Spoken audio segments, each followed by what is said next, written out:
hooyooyinka iyo xaasaska guryaha jooga iyo gabdhaha waa in qayb laga siiyaa ramadaanka nafaxaadkiisa iyo khayrkiisa waa inaan qayb ka siigna waa inaanan ka dhigin dad waagu markuu bariyo oo barqadii hurdada ay ka soo kacaan adeega aada duhurkii adeega keena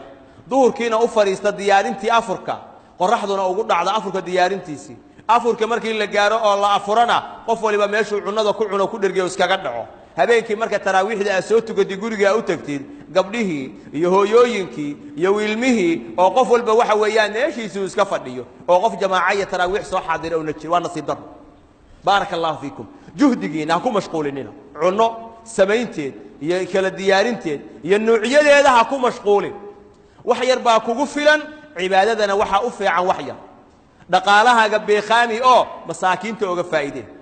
khayr badan Allah ku siiyo dadka qaraabada ah meelaha waxa dadka baahan masaakiinta uga faa'iideeya waxa guryaha nuucyada kala duwan oo guryaha aad ku diyaarinaysaan la baxo masaakiinta uga faa'iideeya dadka guryaha joogana ka dhaadhiciya inaynan bisha ka dhigin shahra akli wa shurb inaysan noqon bil cunid iyo cabid ee ay tahay bil cibaado oo fursada laga faa'iideysto oo xuduurka jamaacaadka la ilaaliyo hal lagu didaalo